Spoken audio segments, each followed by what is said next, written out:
আজকে জামাই বউ মিলে দুজনেই রোজা রাখছি। তারপর হলো ছাদ বাগান থেকে পুদিনা পাতা, ধনিয়া পাতা, মরিচ, দেশি ধনিয়া পাতা এনে ইফতারি করলাম। হ্যালো এভরিওয়ান, আসসালামু আলাইকুম। কেমন আছেন? প্রতিদিনের মতন আরেকটা ব্লগ। এই দেখেন, আজকে মুরগির সকালে ভিডিও করে নিয়ে সকালে পরিষ্কার করে গেছি, কিন্তু দুপুরবেলা ছাদে থেকে কিছু শাক এনে আমি ট্রাই করলাম যে আমার মুরগিগুলো খায় কি নুরুল্লাহ দিতে দিতে একবার লগে লগে তলাই ফেলাইছে, খাইছে মোটামুটি আলহামদুলিল্লাহ।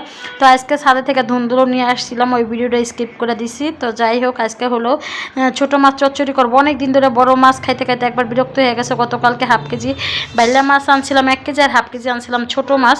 তো ভাবছি গতকালকে তো বাইলা মাছ খাইলাম, তো আজকে হলো গরুয়া মাছটা চচ্চড়ি করি। আর হলো যেহেতু বেশি বাড়ি কিছু রান্না করি নাই, যেহেতু আমরা রোজা রাখছিলাম আমি আর আমার হাজব্যান্ড, তো এই জন্য হলো বাড়ি কিছু রান্না করি না, শুধু রাত্রের জন্য গুঁড়া মাছ চচ্চড়ি করছি, লাউ ভাজি করছি, ডিম ভাজছি। তো এগুলাই আপাতত আজকে। কিন্তু মাঝে মাঝে মনে হয় কি এই অসাধারণ খাবার সাধারণ খাবার অসাধারণ লাগে আমার কাছে। এগুলো দিয়ে মনে হয় বেশি করে ভাত খাইতে পারি, আমার মনে হয় ভর্তা।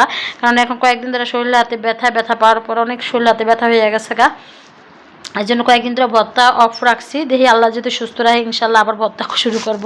কারণ ভর্তা হইলো আমিও ভাত খাইতে পারি বেশি, আমার হাজব্যান্ডও খাইতে পারে।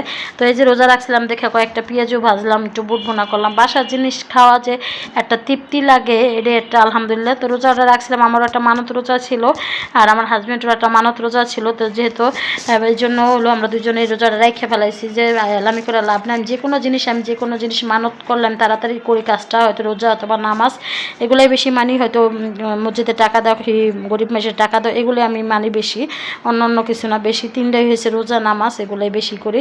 তো এই তো পেঁয়াজটা মুসমুস করে উঠে নিলাম, আর দেখি একটু কটা বুট ছিল, তো বুটটা একটু ভুনা করে নিলাম। তো এগুলো রেডি করে রাখছি রান্নার সময়, পরে ওভেনে গরম করে পরে হলো ইফতারি মাখাবো। তো দেখেন আমি নিজের হাতে বেশিরভাগ করে। তো এই যে দুপুরের খাবার লাউ ভাজি, গুঁড়া মাছ চচ্চড়ি, ডিম ভাজছিলাম একটা, তো এটা হচ্ছে বাচ্চাদের জন্য ভাজা নিয়েছিলাম। তো দুপুরে খাবার কি এইভাবে রেডি করে রাখছিলাম, যেহেতু আমরা রাত্রে খাবো, আমরা তো দুপুরে খাবো না। তো বিকালবেলা আবার একটু ছাদে চলে গেলাম। ছাদে গেলাম আরও 2বার করে গেছি, ওইটা মোবাইল নেওয়া হয় নাই। তো একবার গেছিলাম হলো কাপড় চোপড় নিয়ে, আরেকবার হয়েছে এভাবে গেছিলাম, মাঝে মাঝে যাই। তো এই দেখেন মোটামুটি ধনিয়া পাতাগুলো আমি ভালোই খাইলাম। ওদিনকে একটা আপু কমেন্ট করছে যে আপুটা কেউ সত্যি এই সিজনে ধনিয়া পাতা না, আরেক সিজনে এই সিজনেরই ধনিয়া পাতা। আর অনেক হয়েছিল বৃষ্টির কারণে আমি মজিয়া গেছি, তারপর আলহামদুলিল্লাহ যতটুকু হয়েছে। এই যে দেখেন ইফতারি নেওয়ার সময় যে পুদিনা পাতা নিলাম, ধনিয়া পাতা নিলাম, বিলাতি ধনিয়া পাতা নিলাম। এখন গাছের 2-3টা মরিচ আছে, মরিচ নিব। আর যেই মরিচ খাই সেটা তো আপনারা যারা আমার ভিডিও দেখেন রেগুলার, তো ওই ভিডিওর ভিতরে দেখতে পারেন। আর দেখেন মরিচগুলো নিতে আসছিলাম, এত ভালো লাগতেছিল মরিচগুলা। আর এখন তো মরিচ গাছ নাই, যেহেতু প্রায় 2-3 মাস ধরে আমাদের এলাকা মনে হয় বৃষ্টি একদিন পর পর, আর একটা না তো প্রায় 1 মাস ধরে নামতেই আছে। সব মরিচ গাছ মরিয়া গেছে। আপাতত এই ছোটো 3টা মরিচ গাছ আছে, মরিচ নাই অবশ্য।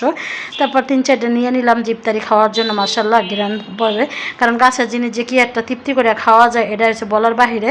আর এদিকে যে কমলার চারাটা একটু আলগা করে দিচ্ছে, আজকে অনেক মাটিগুলো আলগা করে দিয়েছে, ওরকম ভিডিও করি নাই তো, কারণ বৃষ্টি থেকে চেপা লাগিয়ে গেছে। আর এদিকে যে হালকা পাতলা বাসা যা ছিল তাদের ইফতারি করলাম।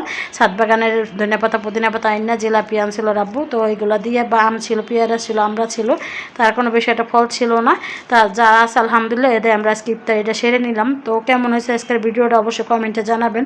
তো খাবার খাইতে খাইতে এখন বিদায় নিব। সবাই ভালো থাকবেন, সুস্থ থাকবেন। আমার ভিডিওগুলো যদি ভালো লাগে অবশ্যই লাইক কমেন্ট শেয়ার করে পাশে থাকবেন। আল্লাহ হাফেজ, আসসালামু আলাইকুম।